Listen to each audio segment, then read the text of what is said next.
எல்லாம் ரெடியாக இருக்காங்க சாப்பிட்றதுக்கு. காலையில் எந்திரிச்சு வந்த உடனே டப்பாவில் பார்த்தா முதல்ல இருந்த ஃபுட்டு வந்து காலி ஆயிடுச்சு. சரி இதுலேருந்து எடுத்து போடலாம் அப்படின்னு சொல்லிட்டு இப்போ பிரிச்சிட்ருக்கேன். நாங்கள் வந்து ஒவ்வொரு கிலோவாக அப்படியே அப்பப்போ வாரத்துக்கு ஒரு டைம் வாங்குவோம். அது ஒரு பாக்கெட் பார்த்திங்கன்னா 400 வந்துச்சு. அவங்க சொன்னாங்க, கடைக்காரங்க சொன்னாங்க இந்த மாதிரி 600-800 வரும் இந்த பாக்கெட்டு. இது வாங்கினீங்கன்னா உங்களுக்கு வந்து கம்மி காசு தான் வரும் அப்படின்னு சொன்னாங்களா. நான் 1 கிலோ பாக்கெட் வந்து 4 வாங்குறது வந்து விலை ஜாஸ்தியாக இருக்குது. இது வந்து 1800 வந்துச்சு. அது வாங்குறதுக்கும் இது வாங்குறதுக்கும் நாங்கள் கம்பேர் பண்ணி பார்த்தப்போ இது வந்து நல்ல விலை கம்மியாக இருந்துச்சு. அதனால சரி இதுவே வாங்கிக்கலாம் அப்படின்னு சொல்லிட்டு கொஞ்சம் பெரிய பாக்கெட்டாக வாங்கினோம். சரி இது எத்தனை நாளைக்கு வருது அப்படின்னு பார்க்கலாம். நம்ம இது மட்டும் இல்லை, இடையில பார்த்தீங்கன்னா சிக்கன் போடுவோம், அப்புறமா மீன்லாம் ரெகுலராக போட்டுக்கிட்டே இருக்கிறதுனால இந்த ஃபுட்டும் சேர்த்து போடுறதுனால எவ்வளோ வருது அப்படின்னு பார்க்கலாம்.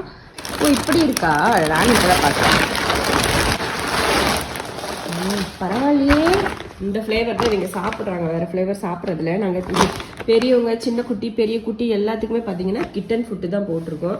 நாங்கள் டாக்டர்கிட்ட போவோம் அப்பப்போ மாதம் வந்து இன்ஜெக்ஷனு இல்லை இந்த பூச்சி மருந்து இதுக்கெல்லாம் போனோன்னா டாக்டர் சொல்லுவாங்க கிட்டன் ஃபுட்டே கொடுங்க, அப்போ வந்து ப்ரோட்டீன் ஜாஸ்தியாக இருக்கும் குழந்தைங்களுக்கு அப்படின்னு சொன்னாங்களா. சரி அதையே எல்லாத்துக்குமே கொடுத்துக்கலாம் அப்படின்னு சொல்லிட்டு நாங்கள் எப்பவுமே கிட்டனே தான் நான் வாங்குவோம்.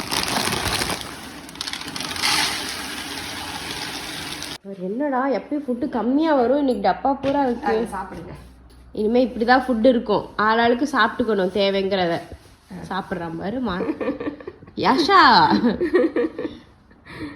யாஷா தெரியுது பாரு, இப்படி ஃபுல்லாக சாப்பிடக்கூடாதுன்னு பிள்ளைங்களுக்கு. சாப்பிடக்கூடாதா உன்னை இப்போதானே அக்கா பெருமையாக பேசினேன். என்ன சிஞ்சு அம்மா நீயே இப்படி பண்ணேனா? சிஞ்சு கெட்டலை,